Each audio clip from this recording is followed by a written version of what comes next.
बच्चों शांत रहिए। ऑलमोस्ट सारे बच्चे आ गए। खूब ईमानदारी से बच्चों समझते हैं हम लोग एक एक पॉइंट। ओके, देखो हम लोग पढ़ क्या रहे हैं बच्चों, ये मैटर कर रहा है। पहले देखो हम लोग पास टॉपिक है CFT, क्रिस्टल फील्ड थियरी। इसमें सबसे इंपॉर्टेंट टर्म्स हमारा ये भी है कि अभी तक हम लोग पढ़ क्या चुके हैं, है कि नहीं। ये पता चल जाए उसके बाद से बच्चों आसान हो जाएगा हमारे लिए। ओके, हाई लो हो गया तो यहाँ पे भी जगह था, पीछे भी उतना पीछे क्या ज़रूरत है। चलिए ठीक है, इधर ध्यान दीजिए। ए स्टोरेज नहीं है भाई, गरीबी है। टाइप्स ऑफ सॉल्ट कवर कर लिए, कोऑर्डिनेशन कंपाउंड्स भी डिस्कस कर लिए बच्चों, नॉमेनक्लेचर ऑफ कोऑर्डिनेशन कंपाउंड्स ये भी पढ़ लिए बच्चों, जो कि इंपॉर्टेंट भी था। फिर हमने इससे रिलेटेड न्यूमेरिकल्स भी डिस्कस किया बच्चों। फिर क्या था, आइसोमरिज्म। ये तो आइसोमरिज्म को कितने पार्ट्स में डिवाइड किए थे, 2 पार्ट्स में। एक क्या था, स्ट्रक्चरल था, और एक क्या था, स्टेरियो था बच्चों। यहाँ तो पॉइंट क्लियर हो रहा है, स्ट्रक्चरल एंड स्टेरियो।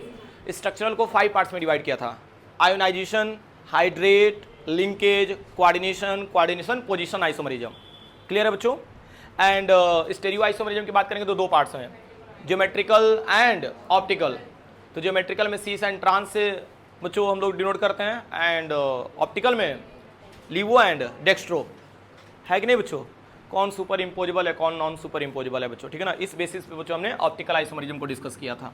ओके, फिर नेक्स्ट हमने डिस्कस किया था बच्चों वर्नर्स थियरी। तो वर्नर्स थियरी में बच्चों ये बताया गया था कि कैसे बच्चों आपका कॉम्प्लेक्स कंपाउंड का फॉर्मेशन होता है। और इसमें बच्चों एक टर्म्स पढ़े थे हम लोग, प्राइमरी वैलेंसी एंड क्या पढ़े थे हम लोग, सेकेंडरी वैलेंसी। किसी को याद है बच्चों प्राइमरी वैलेंसी किसे कहते हैं? जो ऑक्सीडेशन नंबर से बच्चों मतलब आइडेंटिफाई कर लेते हैं कि प्राइमरी वैलेंसी कितना है, और कोऑर्डिनेशन नंबर से डिफाइन कर लेते हैं हम लोग किसको, सेकेंडरी वैलेंसी को।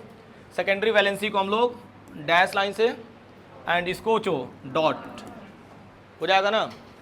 एंड नेक्स्ट का जो क्या था हमारे पास, VBT, बैलेंस बॉन्ड थियरी।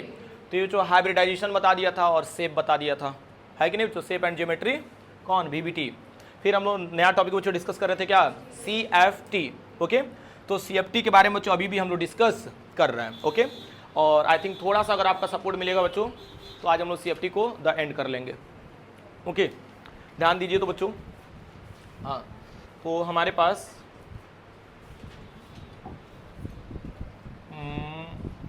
ये हो जाएगा आपका CFT।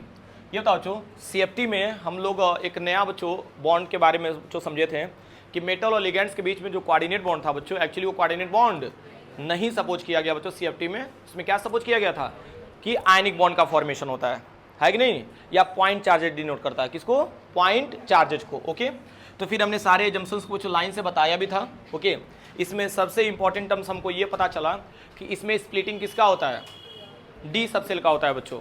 S ब्लॉक और P ब्लॉक के बारे में कोई डिस्कशन नहीं होता है बच्चों, और ये हाइब्रिडाइजेशन के बारे में कोई डिस्कशन नहीं करता है बच्चों। एंड थर्ड पॉइंट बच्चों जो कि काफ़ी इंपॉर्टेंट है, ये मैग्नेटिक मोमेंट का बच्चों एग्जैक्ट वैल्यू बताता है, मैग्नेटिक मोमेंट का एग्जैक्ट वैल्यू बताता है बच्चों। लेकिन मैं तो बच्चों और भी बहुत सारी चीज़ों को ऐड कर दिया था।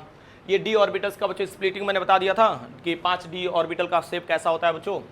एंड फिर मैंने ज्योमेट्री के बारे में बता दिया था, octahedral, square, planar and trigonal. Octahedral में बच्चों इसका कौन कौन सा हाइब्रिडाइजेशन होता है भाई, D2sp3 या sp3 T2। इसमें कौन से ऑर्बिटल बच्चों यूज होते हैं ये भी मैंने बता दिया था। इसमें भी सेम बच्चों वही काम किए थे हम लोग, इसमें भी बता दिया था मैंने, और बाई फिगर बच्चों मैंने एग्जैक्टली बताया है, ठीक है ना। प्रीवियस लेक्चर में आप लोग देख भी सकते हैं। चलिए नेक्स्ट मैंने बताया था बच्चों फॉर ऑक्टाहेड्रल कॉम्प्लेक्सेस के लिए बच्चों, तो ये भी याद होगा बच्चों, ये ऊपर वाला जो पार्ट होता है बच्चों इसको एक्सेस बोलते हैं, और जो बच्चों प्लेन के अंदर होता है उसको क्या बोलते हैं, इक्वेटोरियल बोलते हैं। तो बच्चों ऑक्टाहेड्रल में तो सेम होता है दोनों बॉन्ड लेंथ, लेकिन बच्चों बात करेंगे हम लोग ट्राइगोनल बाई पिरामिडल में, तो जो बाई पिरामिडल होता है बच्चों बनाता है वो एक्सेस होता है बच्चों, जिसका बॉन्ड लेंथ क्या होता है, ज़्यादा, और इसका बॉन्ड लेंथ क्या होगा बच्चों, कम हो जाएगा। और वही सेम पेंटागोनल बाई पिरामिडल में बच्चों आपका इक्वेटोरियल ज़्यादा हो जाता है बच्चों, और एक्सेस क्या हो जाता है, कम हो जाता है। ओके, चलिए नेक्स्ट पॉइंट था बच्चों हमारा, हमने फॉर ऑक्टाहेड्रल कॉम्प्लेक्सेस के लिए बच्चों स्प्लिटिंग बताया था, याद करिएगा बच्चों। हमने 5D जनरेटेड D ऑर्बिटल्स लिया था, got it, 5D generated D orbitals, यानी पांचों की एनर्जी क्या होती है, ऑलमोस्ट सेम होती है। कब, विदाउट लिगेंड्स। जैसे लिगेंड्स का बच्चों अप्रोच आता है, ठीक है बच्चों, तो इसकी एनर्जी क्या हो जाएगी, बढ़ जाएगी। पहले यहाँ पे था बच्चों, अब क्या हुआ, एनर्जी बढ़ गई। फिर ये इंक्रीज करने के बाद बच्चों, भाई मैंने एग्जाम्पल भी इसका दिया था, जब एनर्जी बच्चों डिफरेंट हो जाएगी तो ये दोनों दो पार्ट्स बच्चों आपके अलग अलग पार्ट्स बच्चों ब्रेक हो जाते हैं। क्योंकि बच्चों देखो तरह d x y, d y z and d z x, इसमें बच्चों आपके लिगेंड्स नहीं आते हैं। ठीक है बच्चों, तो बिटवीन द एक्सिस जो टर्म्स होता है बच्चों, उसमें लिगेंड्स का अप्रोच क्या होता है, काफ़ी कम होता है, यानी कि रिपल्सन बच्चों क्या होता है, काफ़ी लो होता है। तो इसके वजह से बच्चों इसकी एनर्जी क्या हो गई, नीचे हो गई। तो ये T2G हो गया बच्चों। एंड EG में क्या होता है बच्चों, अलोंग द एक्सिस बच्चों अप्रोच करता है फॉर ऑक्टाहेड्रल के लिए बच्चों। तो इसीलिए बच्चों ये क्या होता है आपका ऑर्बिटल ऊपर होता है। मतलब ये रीजन बच्चों मैं बता रहा हूँ कि क्यों T2G नीचे होता है और EG क्यों ऊपर होता है बच्चों, क्योंकि इसमें अलोंग द एक्सिस बच्चों रिपल्सन होता है। तो रिपल्सन जहाँ पे ज़्यादा होगा बच्चों मैक्सिमम एनर्जी होगा, तो इसलिए बच्चों हमने उस ऑर्बिटल को क्या किया, ऊपर रख लिया बच्चों। इन दोनों के बीच में तो क्या होता है आपका बैरी सेंटर होता है। बैरी सेंटर मैंने क्या बताया था बच्चों, 0 बताया था, देखो ना यहाँ पे लिखा हुआ है बैरी सेंटर। चलो यहाँ तक टर्म्स क्लियर हो गया बच्चों। बैरी सेंटर जो दो पार्ट्स में इसको डिवाइड कर रहा है बच्चों, यहाँ से लेकर के यहाँ तक का जो वैल्यू रहेगा क्या 0.6, और यहाँ से लेकर के यहाँ तक का -0.4 रहेगा। और इसकी स्प्लिटिंग एनर्जी को हम लोग किससे करते हैं, हम लोग डेल्टा नॉट हो जाएगा कि नहीं बच्चों। ठीक है ना। ये बताओ हमने इसके सेंटर के बारे में बताया था कि बैरी सेंटर क्यों 0 होता है, तो मैंने देखो ना कैलकुलेशन भी किया था। 0.6 × 2 और प्लस और माइनस क्या करना 0.4 × 3, कैसे, इतने यहाँ पे कितने बॉक्स हैं, 2 है, तो 0.6 में 2 से मल्टीप्लाई हो गया, एंड प्लस कर लेना -0.4 में किससे मल्टीप्लाई हो गया, 3 से। सॉल्व कर लीजिए, वैल्यू कितना आ गया, 0 आ गया बच्चों। ये पॉइंट क्लियर हो रहा है कि नहीं बच्चों। ठीक है, बहुत आसान था बच्चों, यहाँ तक हम लोग कवर किए थे। ठीक है ना। चलिए इसके आगे वाला टर्म्स बच्चों क्लियर करते हैं हम लोग।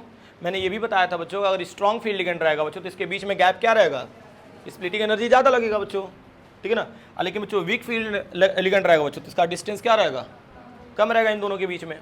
क्लियर है ना, क्योंकि स्ट्रॉन्ग रहेगा तो ज़्यादा रिपल्सन होगा और वीक रहेगा तो बच्चों रिपल्सन कम होगा। यहाँ तो पॉइंट क्लियर है। चलो इसके आगे समझते हैं बच्चों। ठीक है, ये बताओ हमने ये भी चीज़ बताया था ना कि क्यों T2G आपका नीचे होता है, क्यों EG ऊपर होता है। क्योंकि भाई देखो ऑक्टाहेड्रल में क्या होता है, अलोंग द एक्सिस बच्चों रिपल्सन होता है, मतलब लिगेंड्स भाई अलोंग द एक्सिस होते हैं, और बाकी बच्चों आपका बिटवीन द एक्सिस बच्चों लिगेंड्स है ही नहीं, तो आप रिपल्सन क्या होगा, मिनिमम होगा। ठीक है, चलिए आगे देखते हैं बच्चों। फिर नेक्स्ट पॉइंट था बच्चों, हमने नया हेडिंग बच्चों लिया था क्या, CFSE, जिसको बोलते हैं हम लोग क्रिस्टल फील्ड। देखो क्रिस्टल फील्ड स्टेबलाइजेशन एनर्जी, मैं लिख दे रहा हूँ बच्चों, एक बार और देख लो, क्रिस्टल फील्ड स्टेबलाइजेशन एनर्जी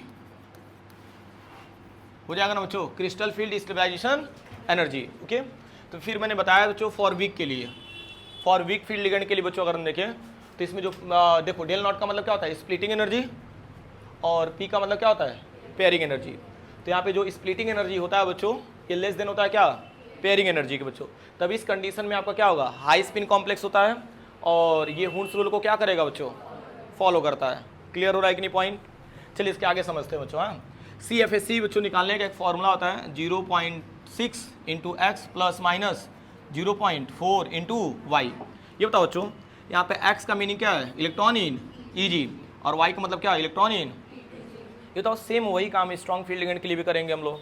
क्या होगा, splitting energy is greater than pairing energy, तो क्या हो जाएगा, लो स्पिन कॉम्प्लेक्स हो जाएगा, and it does not follow हुंस rule, ये हुंस रूल को फॉलो नहीं करेगा बच्चों। और इसका फॉर्मूला क्या हो जाएगा, 0.6 × x प्लस माइनस 0.4 × y हो जाएगा। पॉइंट क्लियर हो रहा है ना। इन सब का यूज कैसे करना है बच्चों, क्या करना है, ये सारी चीज़ें बच्चों आगे वाले लेक्चर में अभी हम लोग कवर करेंगे। ठीक है ना। चलिए आगे देखते हैं। तो अगर यहाँ तक समझ में आ गया बच्चों तो मैं क्लियर करता हूँ अन्य चीज़ों को भी। देखो अब क्वेश्चन ये आता है कि सर CFT से रिलेटेड क्वेश्चंस कैसे कैसे आएंगे। ठीक है, ध्यान देना बच्चों, CFT से रिलेटेड कैसे कैसे क्वेश्चंस आएंगे बच्चों। तो इसके लिए बच्चों हमने 2 टर्म्स बच्चों हमें लेना है। वो 2 टर्म्स क्या क्या रहेंगे बच्चों, इसको समझते हैं हम लोग। सबसे पहला बच्चों आपका हेडिंग रहेगा फॉर वीक फील्ड लिगेंड्स। किसके लिए लिया बच्चों, फॉर वीक फील्ड लिगेंड्स के लिए लिया बच्चों। ओ भाई DG बोर्ड के अंदर वो है, चीटी है अंदर वही तो मैं भी कह रहा हूँ, बाहर रहता तो निकाल लेता उसको, कहाँ से चलेगा भाई उसमें। ठीक है, तो चलो for weak field ligands delta nought क्या रहेगा बच्चों, लेस देन रहेगा ना पेयरिंग एनर्जी। और इसका मतलब क्या समझ रहे हो बच्चों, वो हाई स्पिन की लो स्पिन, हाई स्पिन रहेगा, high spin complexes, okay. And इसका मतलब क्या हो गया, इट फॉलोज हुन्स रूल। ठीक है बच्चों, ये हमारा हेडिंग है। और देखो ना, इससे एकदम 100% आपको क्लियर हो जाएगा कि सीएफटी से रिलेटेड न्यूमेरिकल्स आएंगे तो कैसे सॉल्व करने हैं। ठीक है, तो बच्चों इसके लिए हम लोग कॉलम बनाते हैं, ऐसे तो काम चलेगा नहीं। ठीक है, तो देखो सबसे पहला बच्चों कॉलम रहेगा फॉर अनपेयर्ड इलेक्ट्रॉन्स के लिए, सॉरी पहले कॉन्फ़िगरेशन के लिए कर लेना। फिर रहेगा बच्चों T2G के लिए, T2G तो कितना रिस्पेक्ट दे रहे हैं हम लोग, T2G EG, हाँ T2G AG। और क्या हो जाएगा, अनपेयर्ड इलेक्ट्रॉन्स। अनपेयर्ड इलेक्ट्रॉन्स के बाद बच्चों हम लोग निकालेंगे मैग्नेटिक मोमेंट। मैग्नेटिक मोमेंट निकालने के बाद बच्चों निकाल सकते हैं हम लोग स्पिन। स्पिन के बाद बच्चों निकाल लेंगे हम लोग स्पिन मल्टीप्लिसिटी। और स्पिन मल्टीप्लिसिटी के बाद बच्चों निकाल लेंगे हम लोग मैग्नेटिक नेचर। मैग्नेटिक नेचर के बाद बच्चों हम लोग निकाल लेंगे CFSE। ठीक है ना, इतना काफ़ी है बच्चों। चलिए, तो इन सब को अभी हम लोग फिल करेंगे। ठीक, तो सबसे पहला बच्चों इसमें आप लोग हेडिंग मेंशन कर लो, क्या रहेगा बच्चों, कॉन्फ़िगरेशन। क्या रहेगा, कॉन्फ़िगरेशन, ये हेडिंग रहा बच्चों। एंड इसमें बच्चों आप लोग ऐड कर लेना T2G, इलेक्ट्रॉन इन T2G। और यहाँ पर लिख लेना बच्चों EG। ध्यान देना बच्चों, इंपॉर्टेंट है। या एक और काम कर सकते हैं ना, थोड़ा सा और जगह ले लें हम लोग। ठीक है, तो ये अच्छे से लिख सकता हूँ मैं, राइट। ठीक है, इतना कंजूसी क्यों करना, कॉन्फ़िगरेशन।